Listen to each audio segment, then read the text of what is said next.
Alright, so it's Friday night around 8 o'clock at night. Your child goes up to you, your 16-year-old child says, "Hey Dad, can I have the car keys?"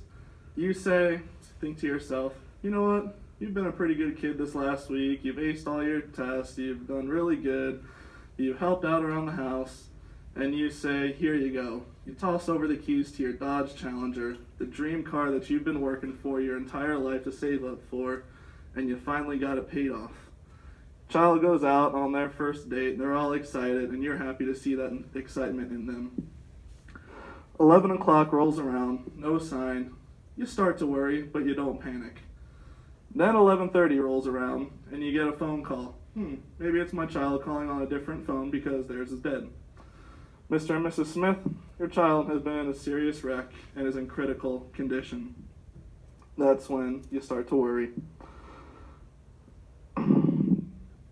According to Geico, there had a lot of interesting statistics according to teen auto accidents in the country. 1 in every 5 of 16-year-old drivers has an accident within their first year of driving. That's a pretty big number, and it can be even more tragic when you know somebody who is that 1 in 5. More than 40% of teen auto deaths occur between the hours of 9 p.m. and 6 a.m. We must increase the driving age from 16 to perhaps 18 or 19 to reduce the risk of teen auto deaths and increase the safety on our roads. You might be thinking, what is the main reason for these distractions? Why are they always happening? Distractions affect not just teens, but perhaps everyone on the road that operates a motor vehicle. There's cognitive distractions, which is taking your mind off the road. Perhaps you're daydreaming, thinking of things you have to do around the house later that night, what you want to cook for dinner during the week, or how am I going to manage taking all my kids to their sporting events, things like that. There's rubbernecking, which is looking out the side of the road. Perhaps there's construction, slowing down, tractor trailer got flipped over, or somebody was just cruising along doing 80 and a 50 and got pulled over. Then you also have taking your hands off the wheel and visual distractions.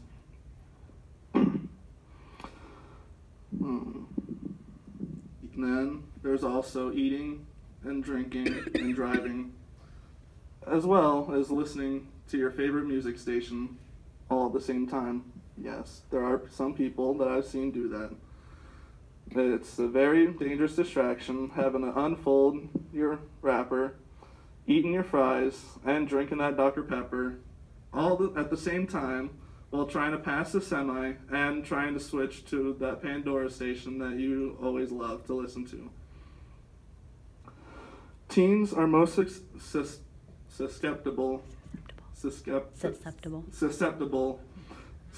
texting and texting, speeding, and sending Facebook messages and tweets to their friends.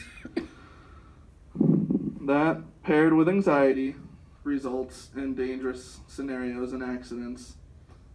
Look back on your first time driving, even today.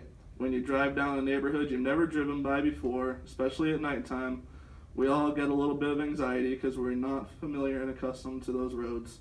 Happens to me all the time even. And then that, and with your radio, that all adds up to a dangerous accident, deadly scenario.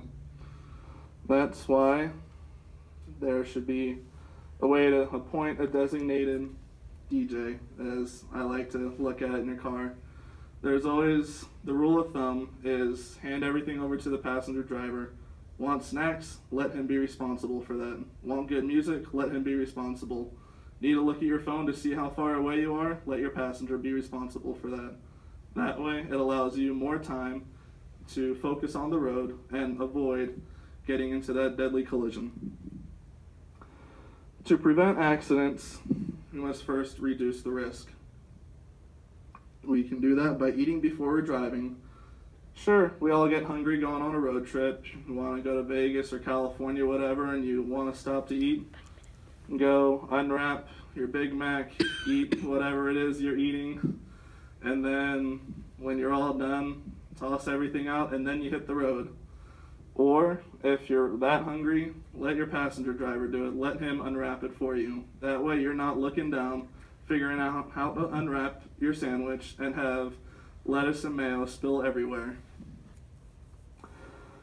At 18, teens are more mature, experience roads and different conditions, and oftentimes have a more established schedule between going to college, working, different events, things like that.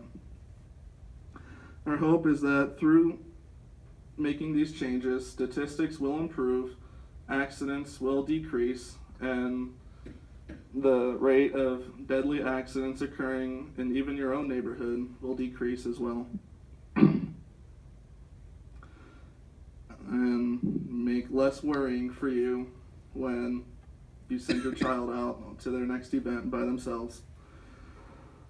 1 minute on your phone could lead to 1 minute staring at the roads, seeing who's behind you, who's on your sides, and even who's ahead of you. That way, you'll be sure to slow down when you see that patrol car sitting on the side, and you'll say, I see a patrol car, maybe I'll put my phone down and not go 80 in a 65. This way, I'll save more money in my wallet, not get pulled over, and perhaps even save a life on the road. Allowing that time on the road will allow yourself time to react in case something does happen.